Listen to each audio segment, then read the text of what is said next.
CP3. Welcome to Sports on the Hill podcast. Hashtag DC Sports Without the Politics with Carol and Robbie on True Radio Network.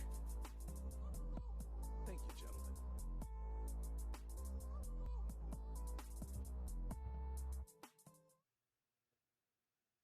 Crank it up, Pedro.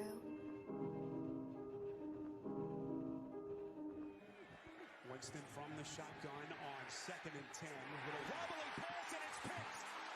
Intercepted by Cole Holcomb.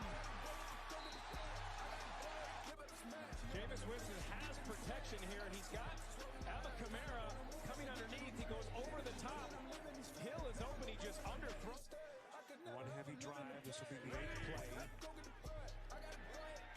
Heineke faking. More play action. Firing and finds his man. It's McLaurin. A picture-perfect pass. Creating space and getting matchups that they like. Winston feeling the pressure. Football is loose. And it's picked up by Deron Payne. Really needed production from Chase Young. Watch him come inside. Power move. 2nd and 17. They do need snap it. Heineke again. Pocket starts the money. Here comes Heineke. Off and running. Sliding very close to that first down marker.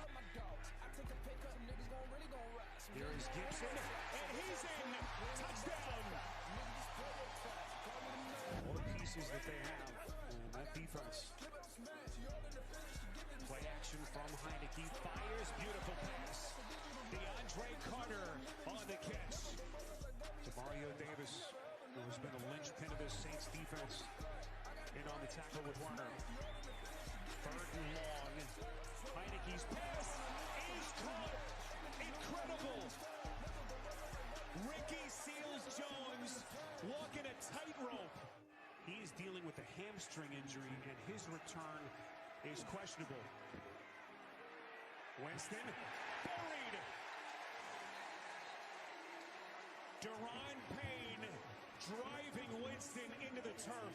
Thought about going to Taylor Heineke in the offseason and making him the starter after that playoff game. Heineke's got his chance here. Pocket starts to collapse. He'll throw on the run. Completes. Far side. It is a completion. Nicely done by Dax Milne.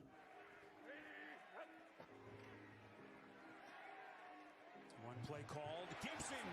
Little stutter step. Look at Gibson. Inside Saints territory, his first big run.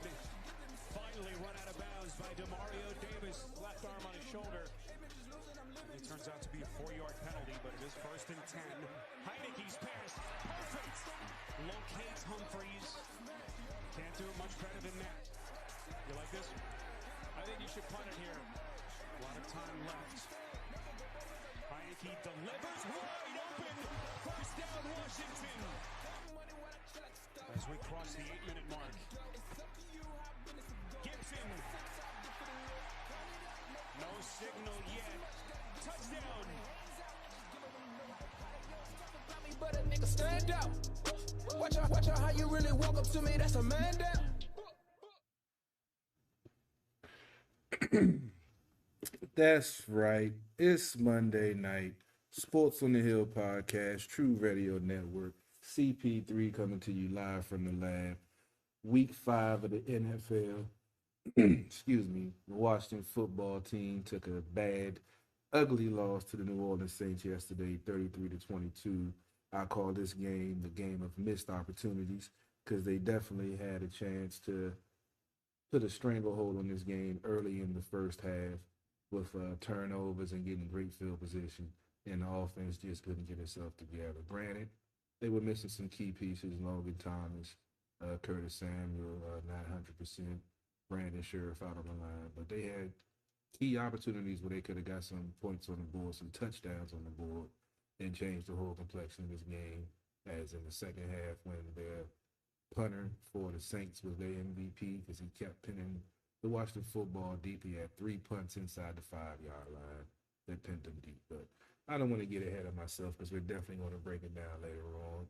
As you notice, we got Paul, the boxing guy, on the line. Robbie G, he's off. Brian, he's going through his stuff with the Giants, so he is going through withdrawal on football. And I just got some breaking news from Dugenay.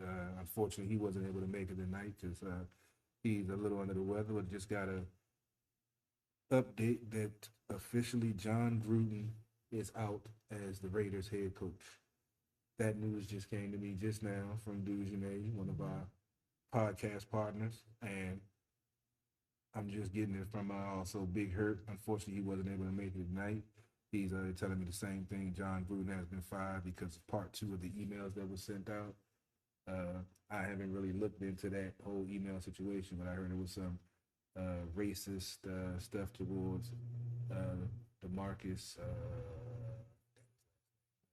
in the NFLPA president, DeMarcus Smith, I believe, and I haven't really got into it, but I said that he wouldn't make it through the 10-year contract because of his performance, but hey, he didn't wrote an email and got us so far. So that's some breaking news is just coming out. So glad you guys tuning in and got a chance to get that breaking news. And I love having our partners on that hit us up about that. So breaking news, John Gruden is now all Grudens are out of the NFL. The NFL is a better place. That's just my 2 cents.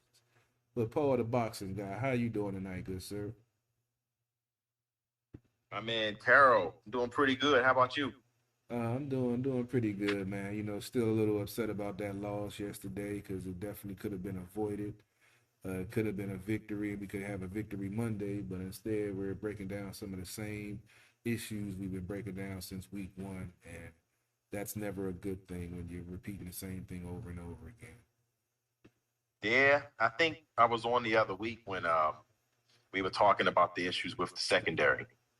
And, I immediately brought up the lack of – I blame Del Rio overall, back then because it just – they don't forget. You don't forget how to play football from one year to the next. It's like you got almost the same players. You had a couple weak links. Okay.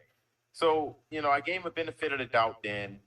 But, I stated, as long as they can correct the issues and, maybe it's a blown coverage here, you rather have those be your problems than just getting toasted or getting roasted or just getting your entire game plan picked apart, taken advantage of. And in my opinion, I see Chase Young got his first sack of the year. Montez Sweat, even one of our linebackers had a pick. But I'm still seeing Landon Collins with 4, 5, 6 tackles a game. I'm not seeing enough. And I think we got a sack from Ron Payne, the interior lineman, which is always, but it's not frequent enough. And this line is supposed to be generating pressure with 4 men. They're not supposed to have to send a blitz. So it's almost like, what do you do? Because I think it all sits at Jack Del Rio. Frankly, he's the defensive coordinator. They were top of the league last year. Almost the same players plus a couple more. I don't really understand, so I'm putting that at the foot of Jack Del Rio. Well, as respect to the defense, we talked about it 2 weeks ago when Marcus Spears broke it down and said basically they were doing the defensive line were playing selfish. They weren't staying gap disciplined. He showed a couple of game plays in the Buffalo game where Chase Young didn't stay in his lane, and that's how Josh Allen was able to buy time when someone else got pressure because he was trying to press it and get a sack. And I agree with you on Del Rio because I've been scratching my head this whole season with, you say you want to get pressure before, you don't do any stunts, you don't do any twists, you're not blitzing. When you do blitz, you get penetration and you get pressure, but then you're expecting this team to get pressure with 4 all the time, but then you're running the zone when you have man cover corners. So, I heard some word from the insider that, apparently there were some heated words between Del Rio and some of the players trying to get on the same page. And, so things are coming to a head, and I'm glad to hear that because something has to give sooner or later. because you can't keep on hearing the coach at the press conference, oh, yeah, we just got to play better. We need to do this. We need to do that better. Yeah, we know that, but what are you doing to correct that? Landon Collins, as you mentioned, he's been involved in a lot of the blown coverages that's led to, points, like we saw yesterday with the 72-yard touchdown reception and another blown coverage. He didn't get deep. And he should be one of the leaders. He should be, if not the leader of that defense, because our middle linebacker is a rookie. But so he at this stage of Landon Collins' career, I feel like he should be the one that's kind of guiding everything with his amount of time in the league. But I really can't pin it what his deal is, Carl. Well, I can't pin it. He can't cover. We know that, but they're putting him in situations where he has to cover, and that's the fastest man on the Saints team that he was supposed to cover. So that's what I'm saying. Del Rio isn't putting the team in a situation to win. And I saw somebody actually on Twitter, which normally I don't see any good ideas out there, but they were saying that maybe they need to get Jeremy Reeves back, because when Jeremy Reeves and Cam Curl was back there, we weren't having these problems. But Landon Collins, the $15 million man, who I said that I thought that he would be a salary cap casualty, but they were saying how well he was playing in training camp. It's not translating to the field. So something has to get fixed ASAP, because him and Bobby McCain, who was a top-rated free safety with Miami, but with him and Collins working together, we're seeing blown coverage after blown coverage. And Cam Curl, who came on last year as a 7th-round pick, who myself and Dujanay said that he was going to be a game changer in the secondary, he doesn't really get any play like he was last year, which is ridiculous. Yeah, so I don't know what Del Rio's doing. And I saw in the press conference today that coach said that he wasn't going to take over the play calling duties. And I'm starting to scratch my head. I'm like, what more do you need to see to say, hey, I need to at least go in these meeting rooms and see, what's being said and what's being done, because these schemes are flawed. The game plans are doo-doo, and we don't see any adjustments when whatever he's trying to do isn't working. So it's like, and then he'll do something, like I said, he'll send 5 or 6 and we'll get a sack. They'll get off the field, offense will go down and score, change the momentum of the game. And then the next drive, defensively, you don't see him do it again. It's like I'm seeing the same things on both sides of the ball, and that's what's really frustrating, that when something's working, they go away from it because they want to do this or want to be fancy or outthink the other coach. I'm like, just line up and play football. Sometimes that's all you got to do. And what irritates me is, I've been saying this for years, and I don't want to sound like no old fuddy-duddy, ain't that what they say? But it's like, I understand, back in the day, spread offense in football was college. And they would kind of say, okay, you're a spread wide receiver at Florida. Name any Florida wide receivers that superstars in the NFL from the 90s to 2000s. Not many. So they would kind of say, okay, your stats are big because you were a spread quarterback. You were a spread wide receiver. You running in space. You a scat back. And they would put a knock on you. But in the NFL, obviously, they want to score points. So a lot of things come out of the spread. And I'm looking at this team, right? And we got uncreative play calling. Spread used to be reserved for these so-called offensive geniuses. But we have uncreative play calling on the offense with athletes at the wide receiver positions, athletes at the running back position. But it just seemed like they can't figure it out. If it's not a bubble screen or a draw, and I'm really, really, really one of my biggest pet peeves, Carol, besides when they used to do talk to the short side, is to see over and over 5 wide receiver set, shotgun formation, spread formation, draws. I hate it. I'm tired of it. And to me, I feel like only in college, really, unless you got a superior line, only in college do you really see running backs find good success with these little draws out of the shotgun formation. And I'm going to need them to understand that they're going to have to figure something out to change that, because the creativity is on zero. It's not even the creativity. I agree with the 4 wide receiver, 3 wide receiver when it's 3rd and 1 and you're running a draw.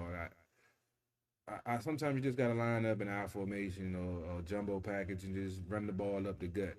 And that's what we need to do, I feel, because they were trying to bounce it outside all day yesterday. And with New Orleans defense, they are fast sideline to sideline. You wear their defense out by going up the middle. And you saw when Gibson went up the middle, he was getting yards. But the next thing you know, you see a toss, you see a jet sweep, you see, that off tackle instead of going up the middle. So, I mean, Turner, like I said, I know he has a lot to learn as an offensive coordinator. This is only his second full year as an offensive coordinator. But your dad was North Turner. You know how an offensive coordinator can call the game plan. Granted, different NFL, more pass happy, but you still got to run the ball to control the time of possession and to keep the defense honest. If you're throwing all the time, they're in pass rush mode. You gotta wear those big guys down. And as I said in my pregame, they were only averaging 66 yards giving up a game, but they gave up 130 to the Washington football team yesterday with the limited running that they did. Granted, Gibson had 20 carries. I've been saying that the last 3 weeks he's only been averaging 12 carries a game. He got 20 carries, 60 yards with a 3-yard average, but he had 2 touchdowns.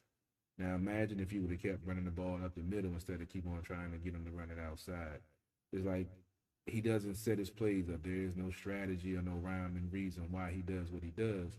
He just decides, oh, this is the play I'm going to call no matter what's going on the field. If you see something that's working, keep going with it until they can stop it. That's winning football. And I also forgot to mention we got the Monday Night Football game on Indianapolis Colts versus the old Indianapolis Colts, Baltimore Ravens. They used to be in Cleveland. Circle all 6 degrees of separation, all that good stuff. But the Colts are up 7-0. Baltimore has the ball on the Colts 39, looking to tie the game. The Colts are up 7-0. They've been playing some stout defense, trying to stop the Baltimore run game, who are trying to get a consecutive record for having the most 100-yard rushing games as a team. I didn't speak on the incident last week where they were up big and got the ball back and ran the ball to get to continue the streak. A lot of folks were upset about that. It's a streak. It's a record. Same way in the preseason, they played their starters because they wanted to keep that record. They lost some players in that game, and they sucked it up and kept it moving. So, in Baltimore, you're going to get that. So if it's something, record on the line game, out of reach and they got the ball, they're going to get that record. So, but they're up 7-0. Colts up 7-0 in the second and 8 with 1:47 left in the second, and Baltimore looking to tie the score before halftime. Let's go ahead and get into some of the stats from the game since we didn't already started breaking it down. Taylor Heineke, 20 for 41, 248 yards, no touchdowns, 2 interceptions. I didn't even want to write down his quarterback rating, so I didn't even put that on that day. I think it was about 47 when I looked at it yesterday. Gibson had 20 carries, 60 yards, 3-yard average, 2 touchdowns. Adam Humphries led the receiving core with 3 catches for 73 yards with a 24-yard average. Terry McLaurin had his consecutive streak of 5+ catches and 60+ yards. 15 games, had that streak broken yesterday. He only had 4 catches, 46 yards with 11.5-yard average and no touchdowns. DeAndre Carter had a solid outing with the wide receiver core being depleted. He had 4 catches for 62 yards with a 15.5-yard average. Terry definitely could have had more yards. Heineke, he was missing some of his reads. He was missing some of his check downs. The 2 interceptions were horrible, bad decisions, and possibly could have been more, but the defense didn't hold on to the ball. We saw he had a bad road game. We was like, okay, came back, bounced back, good game against Atlanta, but this game at home yesterday was, not a good look whatsoever in certain aspects of his decision making, his ball placement, he's good with buying time with his feet, and I know, like I said, he's a gunslinger, so you're going to get a couple of bad throws a game, a couple of risky throws because he's trying to make something happen. But there was too many times yesterday where he was trying to force the ball to Terry instead of hitting the man that was open, and ultimately the offense paid for it.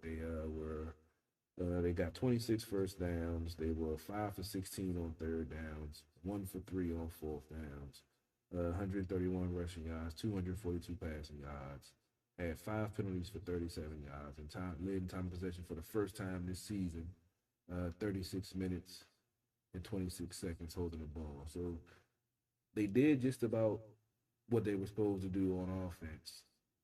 Got first downs, held the ball, ran the ball, but unfortunately, we couldn't get touchdowns when they needed them. And the defense has been lacking most of the season. They actually looked, a little bit better in, getting pressure on the quarterback and, got the turnovers. And unfortunately, for some reason, we can never have the offense and defense playing at a good level at the same time. So, yeah, the offense definitely, could have did better. But like I said, he's missing Logan Thomas. You can tell that's his, security blanket without him out there. Ricky Seals-Jones, he was there, but he missed a couple of passes to him that normally Logan Thomas, probably would have got, being more athletic and, a little bit younger and more chemistry, and they have a better connection than probably Seals-Jones does. DeAndre Carter, like I said, he stepped up well. Coming in, he was primarily brought in for special teams. He got his kickoff return last week and had a key catch in that comeback drive, game-winning drive, And this week he, came in there and made some nice catches and, did what he had to do. So he's definitely finding a spot on this team. With Brown was out, Sims was out, and then Samuel didn't make it through the game with the re-aggravating his groin injury. Though your coach also said he's week to week. So I'm starting to think that they might need to just go ahead and shut him down for the whole season because you don't want to mess with that groin and the fact that he was questionable all last week and up to the game. And then, he couldn't even make it through the game. I just say, man, maybe try one more time to see if we can get him back. But if it's still bothering him after the next time you try to put him out there, I say shut him down for the season, get him ready for next year, get the groin 100% healthy. It won't be no question. He'll be ready for training camp next year. But, Paul, what was your take on this offense and their performance along with the performance of the quarterback? Yeah, I'm going to say real quick in regards to the last topic, as a person that had a hernia issue, man, I'm not – they call it a sports hernia, for a reason because mainly it affects athletes. But even us regular folk get them. And I'm going to tell you, them the worst you can get. So, I agree, Carol. Like, if he can't make it through a game with that groin is not going to heal next week. It's not going to heal in 2 weeks. It's going to need some kind of surgery, most likely, and to get fixed. And it's better to just shut him down. And like you said, instead of risking it, and missing meetings in the off season, missing practices, people like to say that stuff don't mean nothing. Like, oh, he only missing 3 weeks in the summer. Well, that kind of helped, a whole lot, especially if you're fairly new to a team. But, I'm glad we got to see Carter step up. He's actually, finding a good place here. Kind of remind me of how James Thrash made the Redskins back in the day the first time. Remember in the preseason, he kept running back kicks. And after a while, you got to give him a reason to keep you. And what he's doing so far, he's giving him a reason. So, I like what I saw there. It's a couple flashes. You stated about Brown being down and his knee. Even though we know it's a knee, I really haven't heard much else in the lines of development, about in the diagnosis. So I'm like, is he going to be another way they're going to be looking at maybe having a shutdown?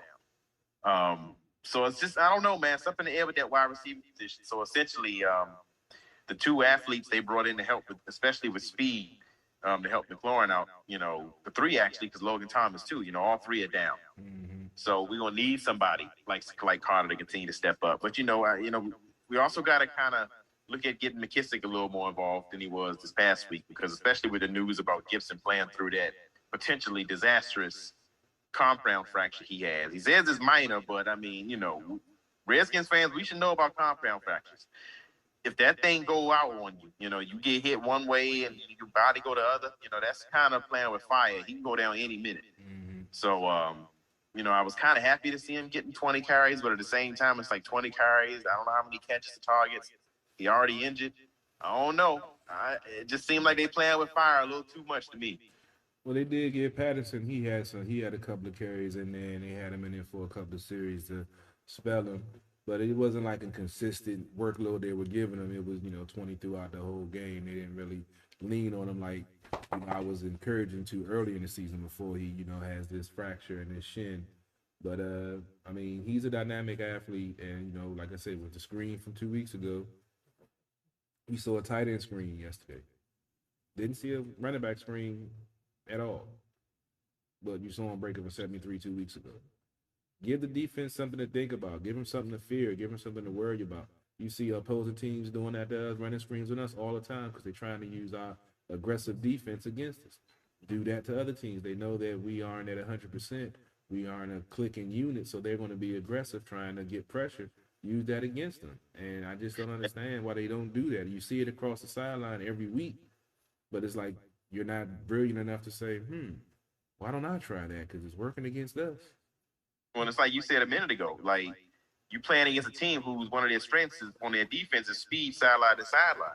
And instead of, figuring out ways around that, attacking them where they're weak, you keep on going, like you said, jet sweeps and tosses and things like that. And it's like, Slim, like you said, I know Scott Turner, he's only really in his second year play calling, even though he was in Carolina that last year. North Turner was the coordinator, the offensive coordinator and play caller that last year. And that's when we saw McCaffrey, go off, him and Cam Newton. So, I kind of think Scott Turner is kind of trying to figure out on the fly, which, young coach, you're going to have to learn, right? Exactly what to do when you can't replicate something somewhere else that, works somewhere else. Because a lot of coaches fall into that trap and they think, my system is most important. The arrogance of coaches, they think their system makes the team. No, it's your ability to cater to the strengths of your team. Look how many different Super Bowl teams Bill Belichick can won with in terms of, schemes and identities. I mean, they was high flying under Randy Moss, and they go to other years, you can't even name who their second wide receiver was. So you got to find the strength of your players, man. And it seems like Scott Turner is kind of slow to learn to that. I hope he does pick it up soon. Yeah, you don't have no choice because with Kansas City and Green Bay coming up the next 2 weeks, this season can turn ugly very quickly. And Patrick Mahomes said he got to figure out what he's doing wrong. So now that he said that after last night, he get to experiment on us. Yeah, I got Tariq Hill as my wide receiver in fantasy football, so he had a bad week this week. So I'm like, oh damn. I don't know how that's gonna bode for us, especially with our blown coverages in the secondary. He might have a field day out there. Yeah. He just might. All right, let's see. Yeah, let's talk about some of the other issues and some of the things that I watched during this game. I mentioned the lack of Logan Thomas and Samuel on the field for Heineke, but he definitely has to improve on his decision making. We can't afford to have games, 2 turnovers, no touchdowns, inconsistencies. The defense set you up for success in the second quarter several times. You had 3 drives starting in opponent's territory, and you barely got 10 points out of it. So it's they got to get it together. Turner, like I say, I know he's learning on the job. Heineke's still learning, so I'm not saying that he needs to be taken out and all this and that like some other folks. I still think he does have the potential to be a quality quarterback, but he has to fix these mistakes that he's making. But it's only his 5th start, so I mean, what you want? He's got to learn somehow, and he's going to learn by making mistakes, and just hopefully he don't repeat them and keep on doing the same things over and over again, i.e. turnovers, bad decisions, throwing in the double coverage, forcing the ball to Terry instead of hitting the man that's open. Because there's several times they have been running back McClissick, as you mentioned, running in the flat, wide open, but he tried to make a play and force the ball, and it's either incomplete and kills the drive, or it's a turnover or almost a turnover. Yeah, I feel like I agree, man. Like, and you make a good point because we know how Washington fans are, right? We have a good week. You the best quarterback of all time, starting quarterback. We hype. We found him, and I'm just talking about this season. This season that I've seen for after the Taylor Heineke game. He the man. We found us a quarterback. Flat. We got him. Then the next week he lose. Oh, he a flash in the pan. Get rid of him. He'll never be no more than the backup. Then the next week he win. We found our guy. He's shown grit. Then the next week, I don't know, y'all. Backup quarterback. I don't get it. It's like this dude's really, his first 4 starts. Yeah, he's been in the league a couple years, but his first real time being a starter going into a season, expected to, to captain the ship. I think most people, if they had a rookie quarterback come in and do what he did the first quarter of this season, would look at it and say, "Damn, we might got a good quarterback here." So, I hope he learns with the decision. So that's why I'm kind of patient. A lot of people go too hard on him, like he's just irredeemable or something. I'm like, damn, he's not Heath Schuler. You know what I mean? Ryan Leaf. Give him some time. And it's just like, I said this to my wife. I said, man, a lot of Washington fans act like we've had Tom Brady the last 21 years. Like like we expect excellence. We didn't probably had 21 quarterbacks since 2005. So, for what this season could be and what we have seen in recent years from quarterback, people better stop taking people like Heineke for granted and what he's done so far, and just maybe kind of realize he's young, give him time, and he's shown some good things. And I like what I see. Man, there's definitely potential there. He has the grit, he has the hustle, he has the want, he has a desire to win, but he has to, cut down on his mistakes and bad decisions because that's can't have those bonehead plays, turn the ball over, interception on the goal line, and trying to get points and get back into the game. Can't have those things happen.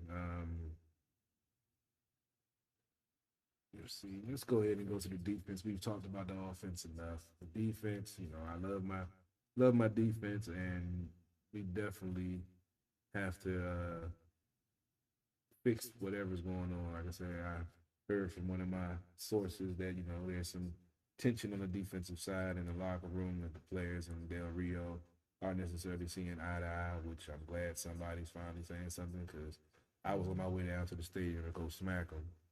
But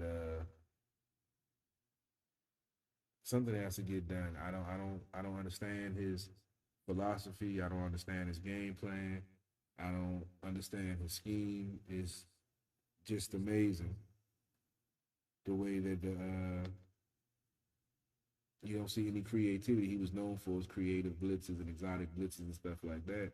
But you're sending four and then dropping back in the cover 3 zone, cover 2 zone, putting your corners 5 to 6 yards off, and you have man press corners. William Jackson is a man press corner. That's what he excelled at in Cincinnati. Now you got him running a zone man and shading off and giving up cushion. He's not that type of cornerback. Now you're trying to get him to learn a whole new style of play on the fly, going up against these potent offenses and quality quarterbacks, and you're wondering why mistakes are being made. I don't understand that. Out in training camp is when you get those things ironed out. And now the fact that you're getting him to switch up the style that he's played his whole career to fit whatever scheme you think is going to be effective, and it's not being effective, it's time for a change. You have to start switching things up. And they say last year they simplified things, and that's when things started to click. I'm waiting for him to do that again this year, and I haven't seen it yet. Like I said, we've seen flashes, but we haven't seen anything consistent from this defense. And don't even get me started on third down conversions.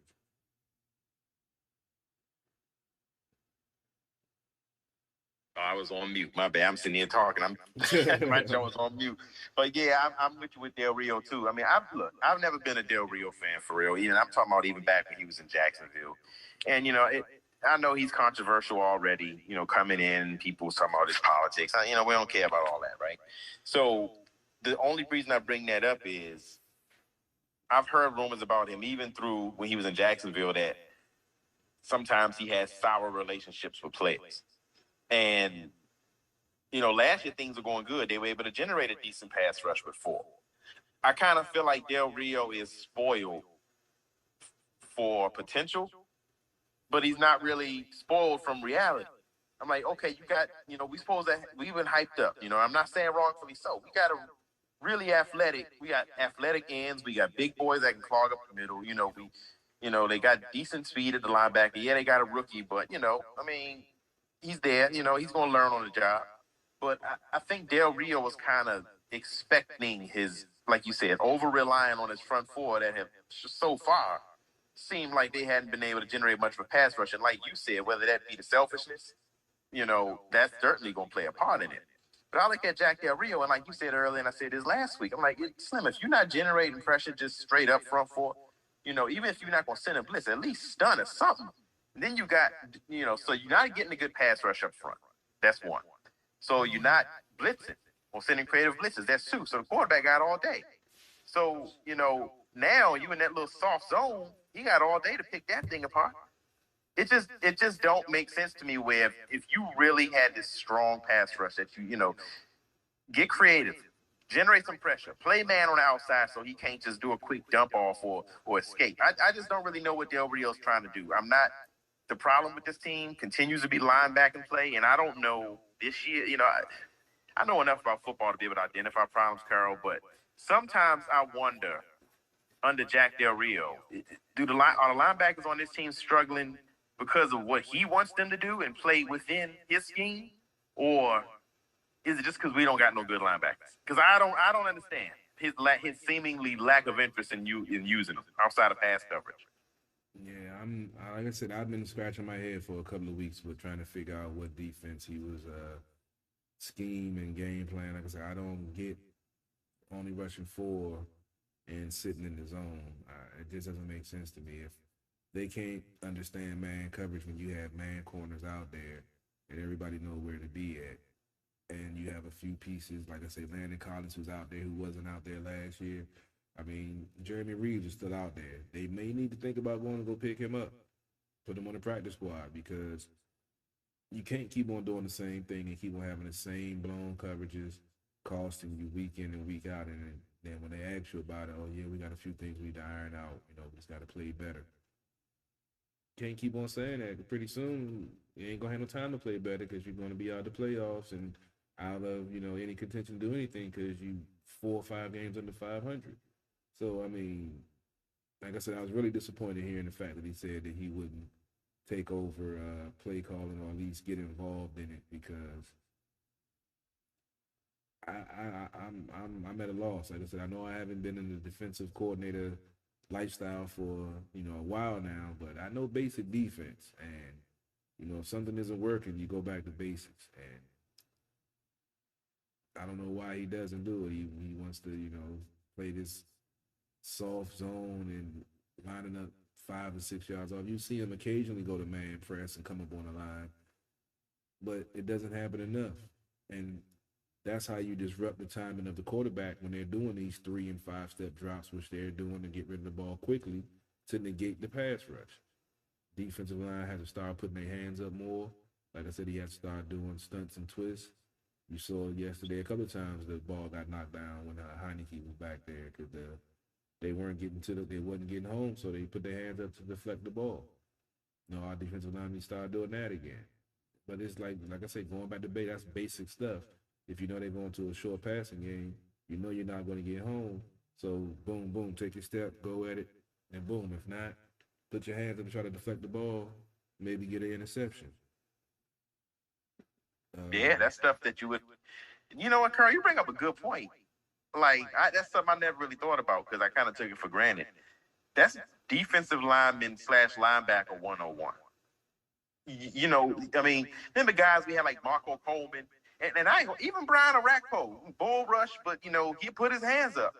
Ryan Kerrigan why you think he got so many picks? He used to put his hands up.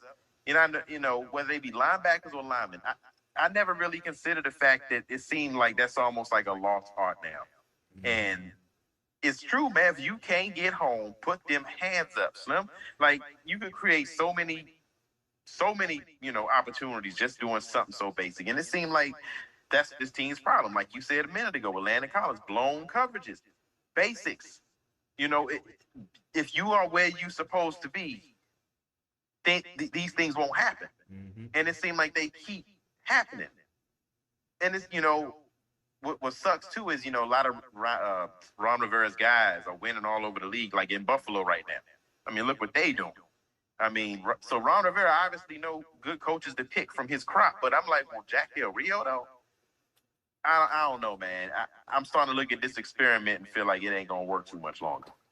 Well, I mean, they have a good reputation and good rapport with each other. They've worked with each other several times before, so that's why I really wasn't concerned, early into the season, like when they'll figure it out. Just like last year, they started out the first 4 games, bottom of the league, and ended up, top 5 in most defensive categories at the end of the season. So, but we saw things start to get better. We haven't seen that on a consistent basis. We've seen blown coverages every game. We've seen miscommunications every game. We've seen wide receivers running wide open. Sometimes they catch the ball, sometimes they don't. But it's been plenty of times that there's been somebody running free, and that just basically comes down to communication and knowing your job. And that's basic. You should know your job and know where you're supposed to be. And like I said, with Collins, if people aren't performing, you got to, take them out and put in people and give them other people opportunity to see if they can perform and do the job that needs to be done.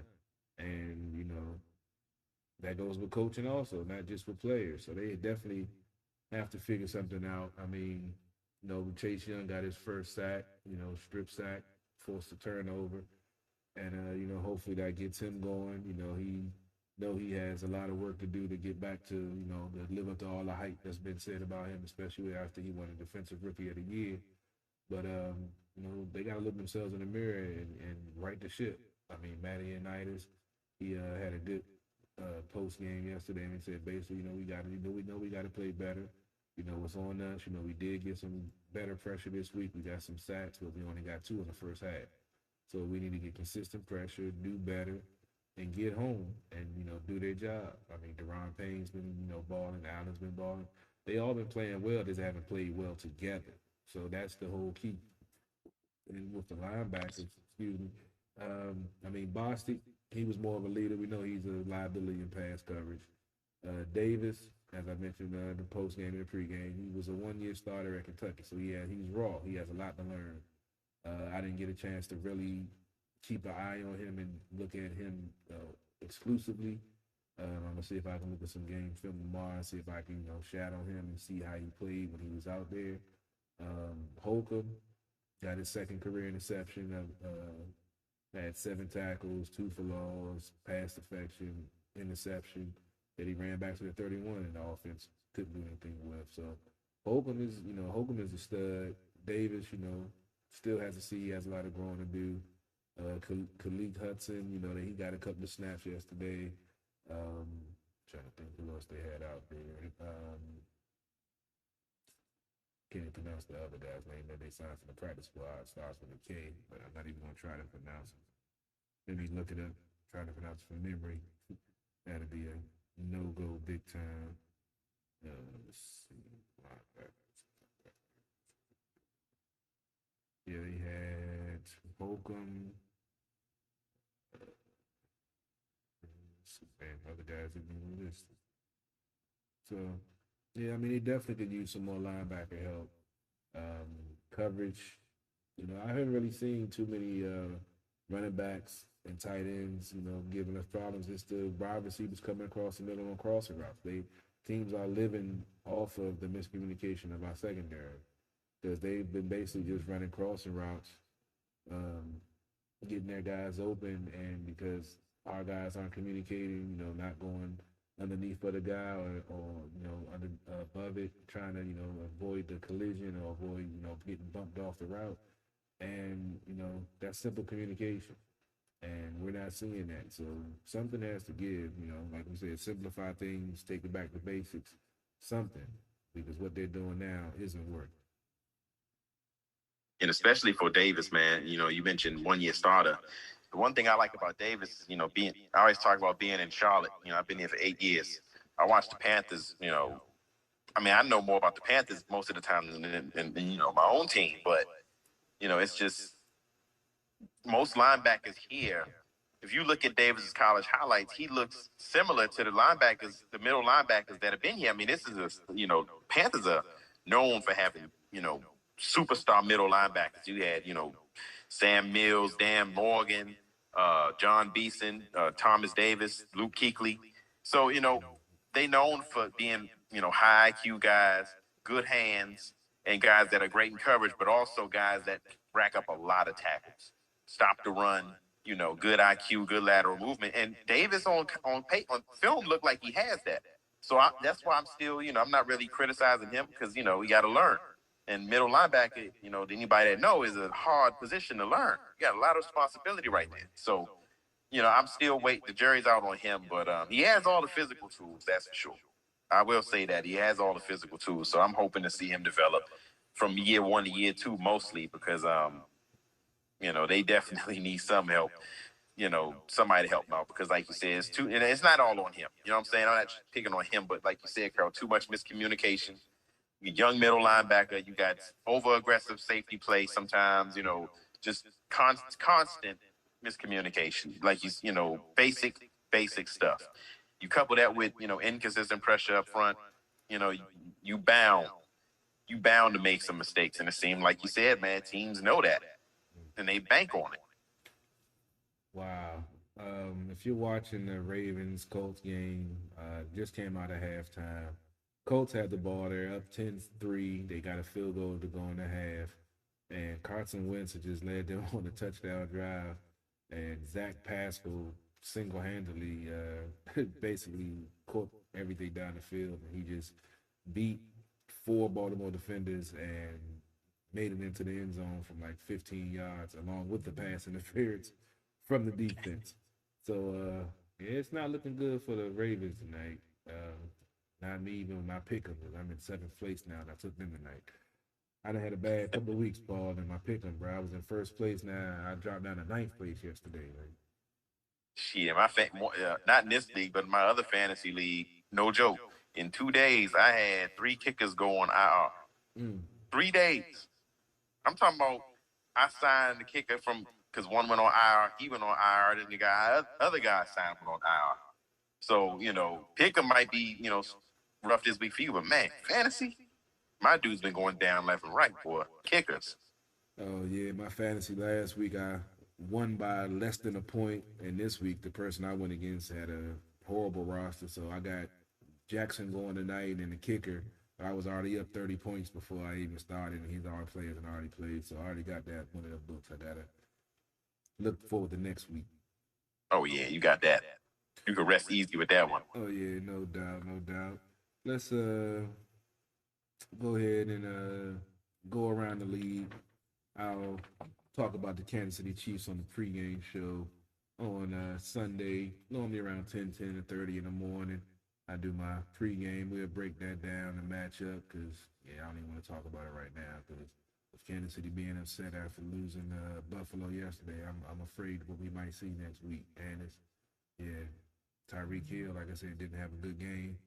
Yeah, I'm not anxious to see what their offense is going to be looking to do to our miscommunicating and dysfunctional defense. Let's go around the AFC and AFC East. So I just mentioned Buffalo leading the East. They're 4-1. They just beat Kansas City yesterday. Excuse me. Then you got the New England Patriots. They're 2-3, and the Dolphins and the Jets pulling up the rear at 1-4. That's pretty much the way I saw the division going so far. AFC North, Baltimore's 3-1, currently playing right now, down 17-3 to the Colts in the 3rd quarter. Cincinnati and Cleveland are 3-2, and Pittsburgh is 2-3. I definitely didn't see Pittsburgh at the bottom of the division. I definitely didn't see Cincinnati in 2nd place. Joe Burrow looking good. I believe I think I saw something about he went out yesterday with the injury. He had a ugly throat injury yesterday. He had poked his throat, and so they say you know why I know this? He my fantasy quarterback, and what's his name? From Seattle, Russell Wilson went down. So I'm like, damn. Oh yeah. Is he gonna be back with that poked throat? So yeah. Yeah, I saw they took him to their hospital on emergency on that one. Pittsburgh 2-3. Yeah, they definitely don't look like the Pittsburgh that started out 11-0 last year. AFC South, you got Tennessee 3-2. The Colts playing right now, they're 1-3, looking to go to 2-3 if they maintain this lead they have now. Houston is 1-4, and Jacksonville is 0-5 with Urban Meyer, who I'm on the record saying should never have been NFL head coach. Then he had his debacle last week of being caught on tape. Never mind, we're not going to talk about that. We're going to take the high road. I'm going to leave that alone because I was gonna do a whole YouTube video live on that situation, but I chose to take the high road. I might still do it because he still has a job, but yeah, they're 0-5. in the And he a AFC. scumbag. I mean, I hate to say, I even know somebody who played for him when he had got his first job at Bowling Green. One of my friends was a D-back up there, and said that Urban Meyer's first team meeting, he said, "I'm going to be a great coach one day," and pretty much saying that he was going to be Ohio State's coach, and said, "If y'all want to be great too, then y'all will do what I say." It's just something stupid. It's like, what kind of way is that to tell your players that I ain't going to be here long? You going to help me get a better job? So he always he's not high on my list. And like you said, Carl, we kind of knew straight up that damn Urban Meyer experiment was not going to work out. No, not at all. He's not an NFL head coach. He doesn't have an NFL head coach mentality. And No. correction on the Monday Night Football game, the kicker for the Colts missed the extra point, so it's 16-3. And the Ravens have the ball 1st and 10 with 13:53 left in the third on their 9-yard line. So they must have got a penalty on the kickoff. The AFC West, the Chargers, 4-1. Las Vegas now is in search of a new coach, and Denver are both 3-2, and the Kansas City Chiefs are 2-3. Who would have saw that happening? But out of the AFC, out of all of those divisions, which team surprises you the most of where they are, Paul? You said out of all the teams in the AFC, I tell or you, you can break down each by division. It's up to you. Oh, okay. I'm just going to straight up go with the Chiefs. Most surprising, straight up off the rate. I mean, yeah, sometimes you have hard times, but the way they've been losing just uncharacteristic. Now, like we said earlier, I'm kind of focused on them because I hate to be everybody's get right game. Throughout history, we always been everybody's get right game, and Andy Reid always seemed to have their number going back to even the Philly years, and now they mad. I'm not saying that you play softer when you're not mad, but you know how it is. You extra motivated. You trying to figure it out. And Patrick Mahomes, I mean, look, we all know he a bad dude, and everything that he can do well is everything that our defense struggles with. So I'm still kind of shocked by that record, but Pittsburgh. I mean, Ben Roethlisberger can't look like he can't even walk no more. So let me tell you, I'm not surprised at their record because I expect to be better. I'm surprised they're not worse because they have not been impressive. I mean, they even got old what's the name of the running back they drafted? Was it Najee Harris? Yeah. They even got one of the running backs I wanted on our team, toting the rock up there. And we all know that their running game is always stellar. So Ben Roethlisberger, he's struggling with everything. So I just feel like, it's time for him to sit down. I'm surprised they're actually where they at. So it's a testament to something, but it ain't Ben Roethlisberger. No doubt. I guess my biggest surprise was Buffalo beating Kansas City. I did take Buffalo, but I didn't know if they were going to be able to beat them the way they did. And they're definitely hungry. They took the AFC Championship loss from, and building off of it. 4-1. Josh Allen is putting himself up there as one of the top quarterbacks in the league. The defense with that 5-2 is confusing folks and giving folks problems. And they might be a problem in the AFC. They had their running. Earl, what did I say last week? I didn't mean to cut you off. What did I say last week about the 5-2? I was talking, not last week, a couple weeks ago. I was like, they got to figure something. I said, even if they got to go to a 5-2. Yeah, that's what we might need to do. Yeah, they maybe go to a 5-2 with the personnel. 2 linebackers, 5 linemen. We got plenty of linemen, so why not see what happens? Yeah, it's crazy, man. But they definitely got to get it together. Get to the NFC. Give me a second. I'm getting everybody, one of my sources hitting me up and telling me stuff about this John Gruden thing. Now I got folks asking me about it, so folks be hitting me up, trying to hit my sources up. And, sometimes you just gotta pass the info along. I always text you and B. I'll be like, hey, what's going on with this?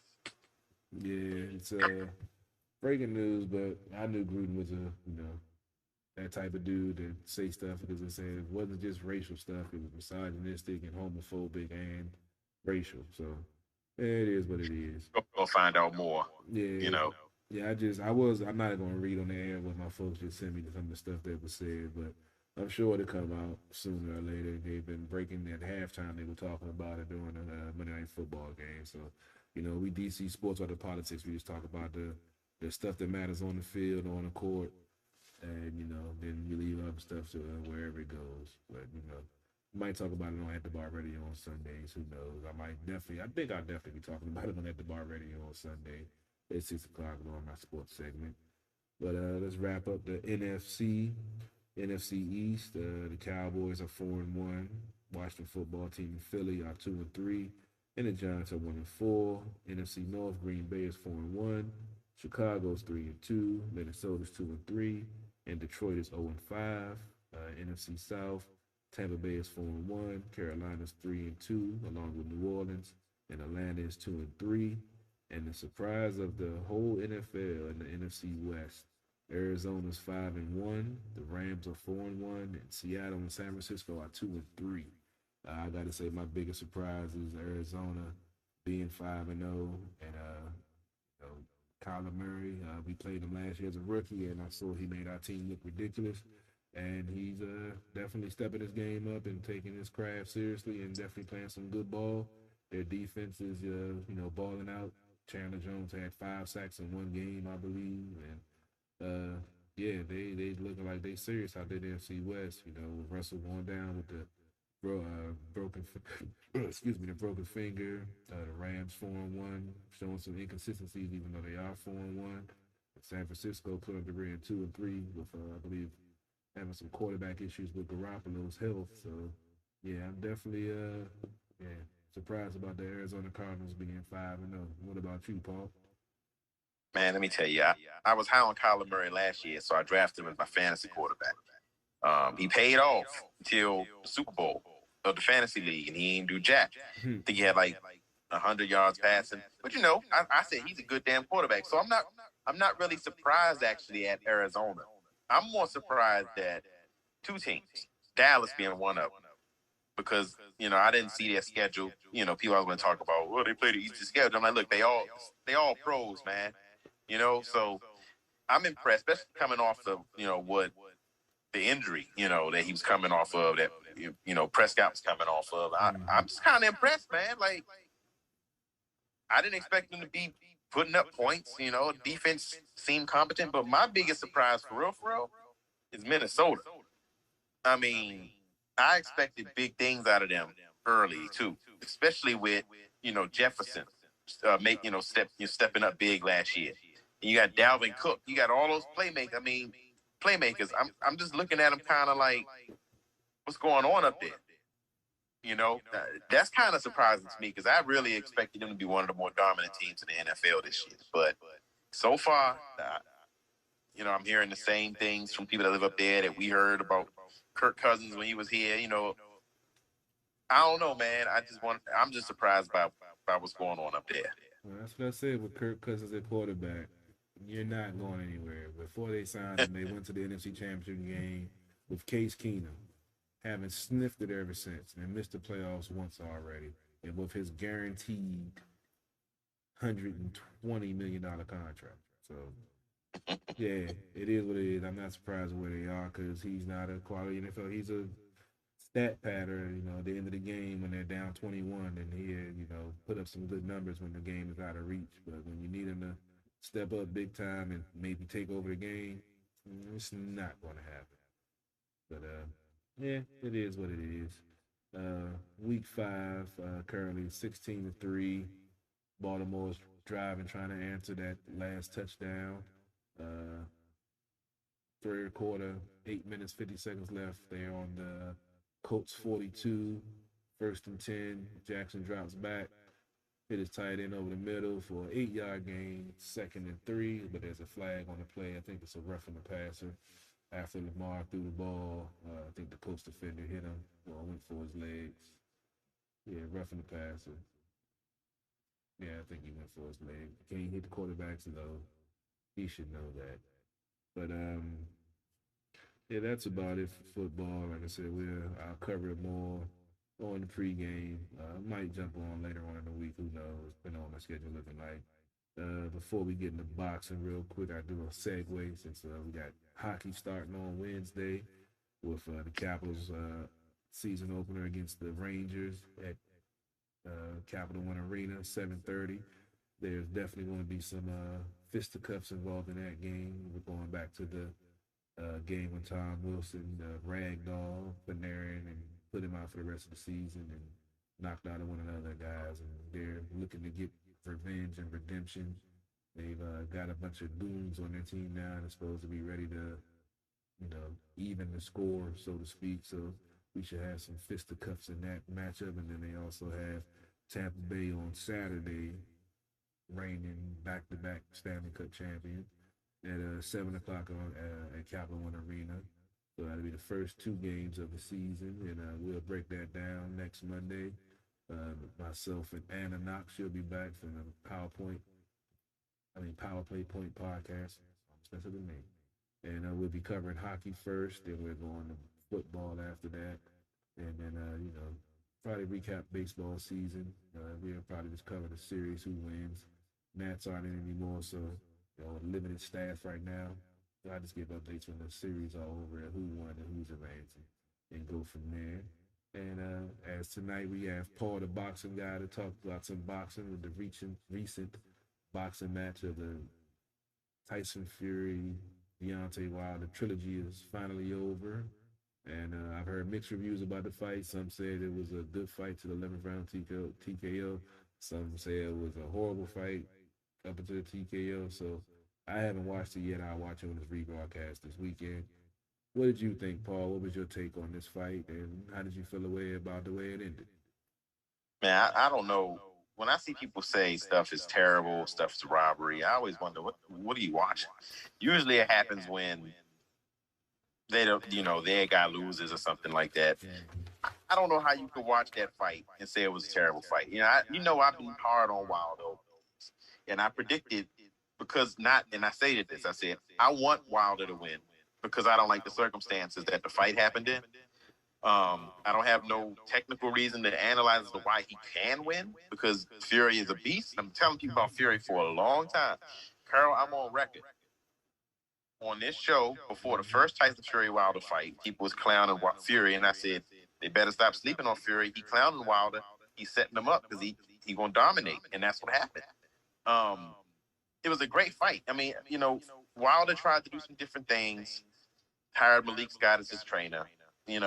Malik Scott, first-time trainer. He got knocked out by Fury. He got knocked out, by a lot of people, and is known to kind of fall around the ring and just he's not really an exciting fighter. But he was hired by Fury to help out with mobility because he fired his last trainer, Mark Breland, who was his trainer for life after he lost to Fury. Pretty much blaming him, saying he spiked my water. He wanted me to lose. He was jealous of me. This man been training you since the Olympics, and that's what you got to say. So, I didn't like that. But, he looked good early on. He packed on some muscle. Yeah. I was brought up under the guys in the old days of when you box, you don't really lift a lot of weights. Weight weighs you down. That's why even when up until I was 37 years old, pandemic kind of put me out of shape, but I maintained the weight of 147, 154. So, I don't know, man. It's just you put on too much muscle on a small frame, you wear down. And I think that's what Wilder did. He came in career heavy 235. I felt that when he said he was going to try to attack the body and chop down the tree, I said, unless he's throwing, left hooks to the liver, I don't see a point in wasting your energy. You 6'8", Fury 6'9". Why are you throwing these haymaker right hands to the body? This man got a spare tire home. You're not throwing hooks to the liver. So, granted, it gave Fury something else to think about, but if he's not going to back it up with a dominant jab, which he can't, and he's never been able to do, it don't mean nothing. And obviously he got tired, resorted back to what he knows, is head hunting. And that's what I thought he should have done going in. You're not going to outbox Fury. And then, lo and behold, knocks him down those couple times. I think he got a little excited and rushed it, sort of like when Joshua fought Klitschko and wore himself out, man. I mean, he pretty much wore himself out. And, Fury had his knockdowns, and then obviously the final, the TKO in the 11th round. I mean, it was a good fight to me, man. I mean, look, people want to say, well, Fury didn't look as good as he used to. He looked big. Well, he was supposed to be fighting Joshua. That's why Joshua was so big, and Wilder, getting the arbitration and getting this trilogy happened after Joshua and Fury signed their contract. So that's why I'm intrigued to see the Joshua Usyk rematch when he can actually prepare for him for, months at a time versus, what happened last time when he had to kind of take him as a replacement, which is dangerous as hell. But Fury, Wilder's out of his he's out of rematches. Fury got a lot of options. They want him to fight Dillian White, which I've been saying that Wilder should have fought years ago. Pending Dillian White winning his next fight, which I expect him to. And you got Joshua rematch with Usyk coming up almost immediately. He reactivated that clause right after the loss. I expect a totally different Joshua as usual. One thing we know about him is he's shown that he can readjust. And if he wins, he'll be a 3-time heavyweight champ. And it ain't been that many 3-time heavyweight champs in history. So it's going to be interesting next few months. And just to go to the preview, we got Canelo versus Caleb Plant coming up. Canelo going to win that. That's my prediction. Terrence Crawford, Sean Porter. I've been picking Sean Porter. I really do think Sean Porter going to upset him this fight, and I like Bud. And that's pretty much it for right now, man. Interesting couple weeks and a couple interesting fights coming up over the next few months. No doubt, no doubt. Like I said, I'm gonna check out the replay this weekend when it comes on. I haven't had a chance to check it out yet. And we'll definitely be tuning in for the next upcoming fights. That I'm still trying to digest the Porter over Crawford. I'm a Crawford fan, but I might got to go make that bet, Paul, because I could use a couple extra dollars in my pocket, man. Let the folks know what you got working on. If I was in Virginia, I would be trying. I tried to do it down here in North Carolina and scam the game. They was like, nope. You live in North Carolina, Slim. You can't put nothing on that map. So I might have to cross over Virginia state lines so I could do it. Yeah, I'll let you know if I go to the MGM, and I'll put a bet for you if I do go. Yes, sir. We'll let the folks know where they can find you at. Before we do that, crucial play in the Monday Night Football game. Baltimore was driving, was on the goal, 4-yard line, trying to get into the end zone. Zone read, Lamar Jackson took the ball and was trying to get to the end zone. I think his knee was down before the ball came out. They ruled it a fumble. Colts picked it up, ran the other way. The linebacker lateral to the cornerback. He broke it down the field. They have it ruled on the field as a fumble, a touchdown. They're reviewing it now. I think it's going to be overturned because to me it looked like his knee was down before the ball came out his hand. The ball was moving a little bit, but I think the knee hit before the ball. He actually lost possession. So we're waiting for the official review, official conclusion. It's like bang, bang. It's real close to see if his knee is down before the ball. They might not overturn that, Jones. Yeah, it's not clear. They don't really haven't been overturning a lot of stuff, so I'm thinking it's going to stand. And it looks like I think it stands. Yep, fumble stands. However, doing a return, illegal for so the lateral wasn't legal, so look like it's not going to be a touchdown. Touchdown ball on the 25 on Baltimore. On the Colts 25. So it went from the Ravens potentially making it a 16-9 game to a turnover, and the Colts having the ball on the on their 29, driving into the Baltimore side. So the Colts don't have the option. I don't know if the rules are changed. Are they allowed to review that lateral? It looks like it was backwards from they're showing the replay right now. So I don't know how they're trying to say it's because he was falling. He was falling forward as the lateral tried to pass it back. So I guess from where he went down to where he gave the ball, it was considered forward. So they had to go back to replay for that. But looked like the Colts had the Ravens number tonight, and they might be pulling an upset because I definitely didn't see the Colts coming in and beating Baltimore in Baltimore. And they definitely playing some quality ball and looking like they might be pulling an upset tonight. But let the folks know where they can find you at, Paul, and what you got going on. Yes, sir. You can find me on Pugilist_HQ, PUGILIST_HQ, and that P from Charlotte on Instagram. And, just looking forward to the fights coming up. That's pretty much, what I do. And like, I Carol always joke, I pretend I don't know about football, but I do, and also I said, if you ever need P, the golf guy, let me know. If you ever need airspace to fill, I can talk some golf. Yeah, man, I just can't get into golf. One of the guys that I work with, he's actually down in Carol. He's down in your neck of the woods at some private tournament with a $10,000 purse, and he just plays for fun, but he plays it every day. So He legit though. Yeah, he going down there. He said he already qualified, and they're in the finals, and it's a $10,000 purse. Like, we got a breakdown for the top four guys. I think the top first place I think gets like 4,000, and second, third, and fourth they break it down to something like that. So yeah, I mean, I can't. I tried to get in there. I can't even hit the ball off the tee, man. So if I can't play it and I can't watch it, man, it's just it's not even the point. But yeah, we'll see. We may be getting some golfing coverage and see, hit some different demographics and see what we can do. Because a couple of the guys on my job do play. Well, managers do play golf. You got to have money to play golf. So. Oh yeah. Yeah, some of them do. So I can't get into it. It's just a lot of walking to me. Hey, look, anytime somebody say golf ain't a sport, I always say, you ever played 18 in the summer and walked the course without a caddy? I tell you what, them members realize real quick, damn, I'm tired. Like, yep, man, it's a sport.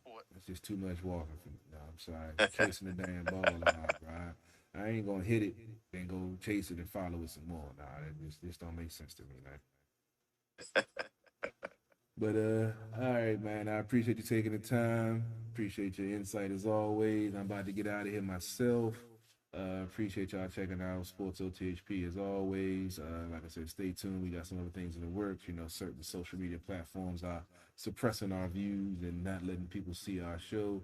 So, I'm about to maybe take it to, another streaming podcast platform and do some things. So stay tuned. We got some things going on in the works. Make sure you go check out the website, sportsothp.com, for all of our content, all of our podcasting partners. All of their links to their pages and podcasts is up on there. Sports OTHP apparel, you can go check that out. Get the background that I got with the backdrop, t-shirts, hoodies, sweatshirts. It's fall time, so you need them hoodies. So go ahead and hit us up, cop some of those Sports OTHP and Washington football team hoodies we got. Or you can hit me up for the Sports OTHP apparel. I have a partner over there at Kusa, working on getting some hoodies and stuff done up with them also. So yeah, just help support the movement, man. We out here bringing you the best DC sports around for a reason, because nobody else can do it the way we do it. So as always, DC sports are the politics. It's not just a motto. It's not just a catchphrase. It's what we do. Catch you next week. Catch you for the pregame show next Sunday. CP3 live from the lab. Paul the boxing guy from Carolina. We catch you next time. We out. I gotta wake up and go get the bread. I gotta go ahead and clip up the smash. She all in the village, she giving me sex. I got a slack, sweat on my ass. Count up on a move, that's a digital dash. They been just losing, I'm living these fads. Never go broke cause I got me a stash. I could never ever live in the past. I gotta wake up and go get the bread. I gotta go ahead and clip up the smash. She all in the village, she giving me sex. I got a slack, sweat on my ass. Count up on a move, that's a digital dash. They been just losing, I'm living these fads. Never go broke cause I got me a stash. I could never ever live in the past. But I did shit like I give it and go. Counting money while I chill at the stove. How I deliver, I've been at the dough. It's up to you how business will go. That 36 I get for the look. Count it up, no feelings will show. Spend so much, gotta get it some more. When they hands out, I just give it a no. How they always talk about me, but a nigga stand out. Watch out how you really walk up to me, that's a man down. All these niggas got these drums with them like a band now. I've been doing what I want, that's what you can't doubt. I've been just feeling myself. Do I just really need help? I got my weight up. I be just telling myself I got love for all of my dogs. I take a pay cut. Some niggas really gon' rise. Some niggas really gon' slide. So go say a prayer. We ain't never gotta slap five. Nigga, just pay your ties and call me the mayor. I gotta wake up and go get the bread. I gotta go ahead and clip up the smash. She all in the village. She giving me sex. I got a slack, sweat on my ass. Count up on a move. That's a digital dash. They been just losing. I'm living these fads. Never go broke cause I got me a stash. I could never ever live in the past. I gotta wake up and go get the bread. I gotta go ahead and clip up the smash. She all in the village, she giving me sex. I got a slack, sweat on my ass. Count up on a move, that's a digital dash. They been just losing, I'm living these fads. Never go broke cause I got me a stash. I could never ever live in the past.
money's what I'm talking about. We don't really know what you been talking about. And you don't really want to play. You don't know what to say. It's money's what I'm talking about. We don't really know what you always been talking about. And I don't wanna be the one who always really talk about. And you don't really want to play. You don't know what to say. Cause money's what I'm talking about. Money, make you shut him off. Don't never ever talk about it if you never had the clout. You don't know what to say. Stay up out of my way. Cause money, make you shut him off. Keep playing with these goonies, boy, I'm gonna have to make the call. Stay in bounds on your pivot, boy, if you gon' ball. Cause a lot of niggas be fake, and you really can't play. Cause we done got it out the mud, nigga, what you talking about? Screaming, oh my God, money got me pride. They living a lie, look into my eyes, they might seem surprised. This is homicide, we just multiply.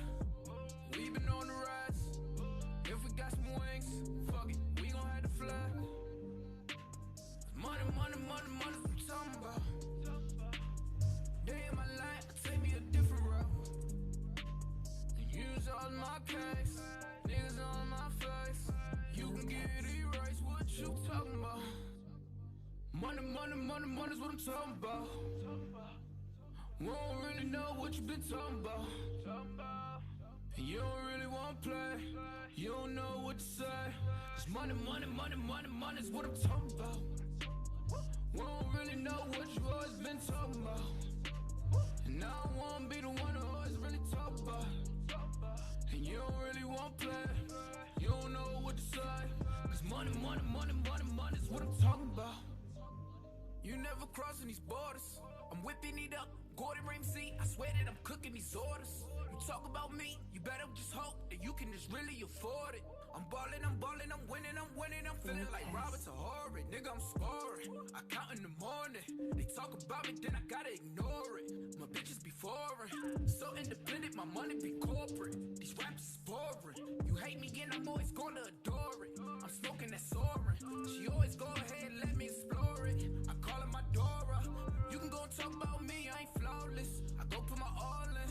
If a nigga talk about me, then I'm gone in. You know that I'm gone in. Jump in, take trips, Pompeii. All day, always keep 3 stacks like Andre. I get it, man. And you can never, ever get rid of that. So watch what you say, and watch how you do. If you play the game, then you play by the rules. Money's what I'm talking about.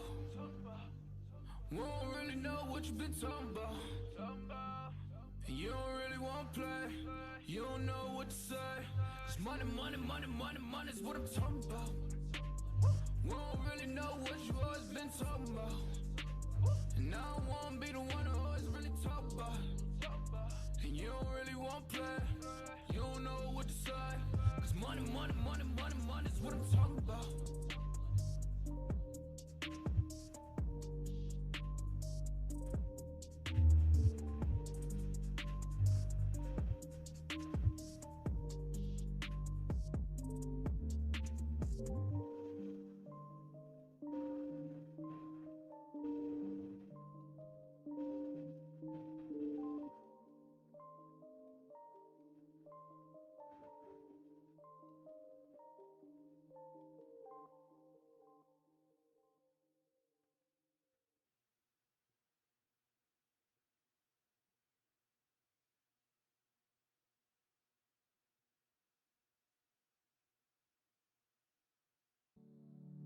Can you hear me? I am calling now out your name, and now I know,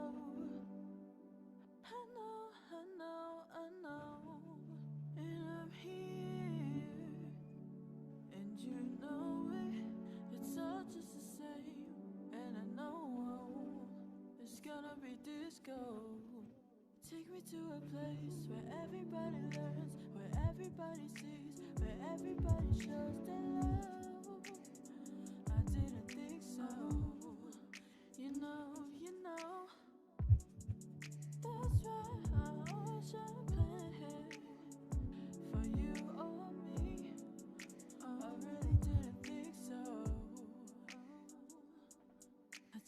promise I give it some love, I make a wish upon a star. You know you gotta get it right. You know you gotta get it right. Ooh. Every little thing counts now. Every little bitty thing. Can you hear me?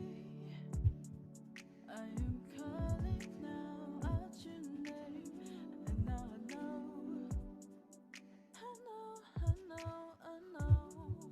and I'm here, and you know it.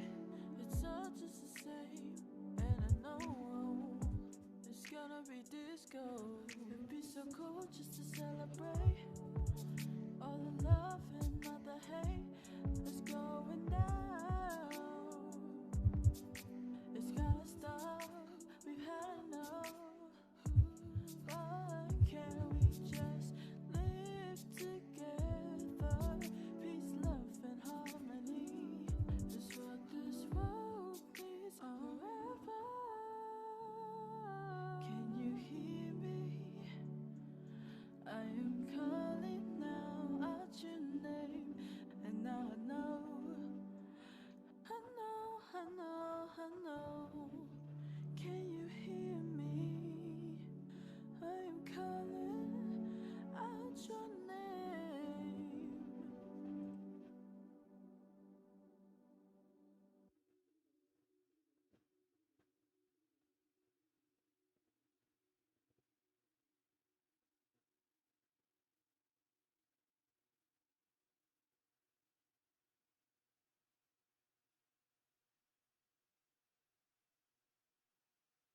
A few years ago, I told myself I'd be the next big thing in the industry. See, the game is simple. Life has its way to show us that anything is possible. The power of the tongue, which has the ability to be detrimental or beneficial. Was it beneficial? I'll leave that one up to y'all. This is my story from me to you.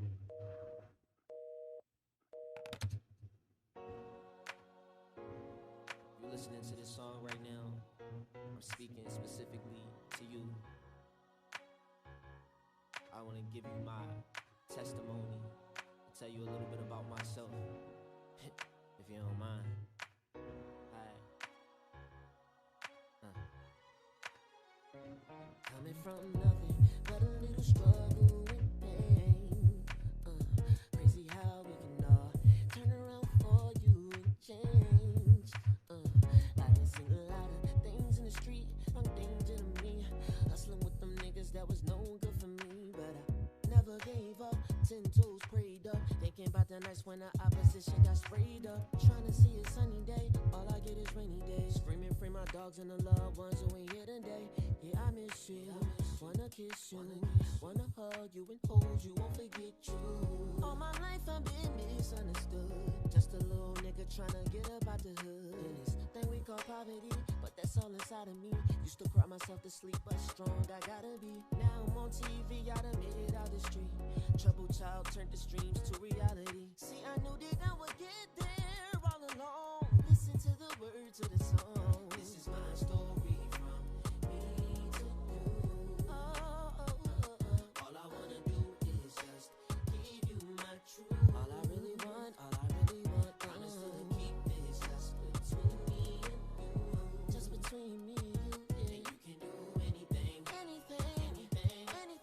just believe in your dreams will come true. Who would've thought that we would come up like we did? Running around on Upland Street, man, I never forget. They told us we was bad, always getting in some shit. Breaking windows from throwing rocks, but we was just being kids. And smoking at the park, coming in after dark. Rolling with them, thug niggas reckless with no heart. Sexing on them, hood rats addicted from the start. Trapping and catching cases, ghetto life is so hard. Coming from a broken home, left me all alone. Neglected as a child with nothing to call my own. But now that I'm good, now that I'm paid, I'm shining, everything is okay. This is my story from me to you.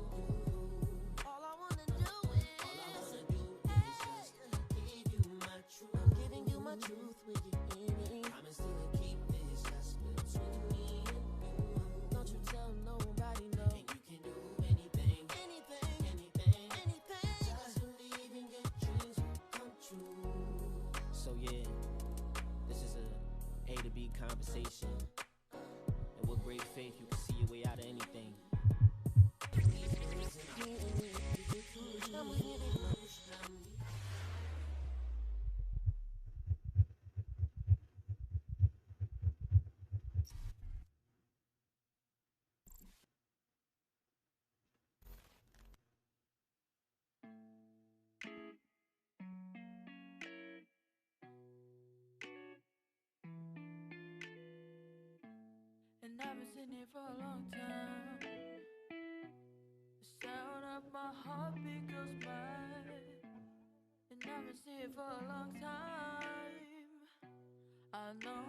ain't time to reset, 'cause we'll be knowing each other soon.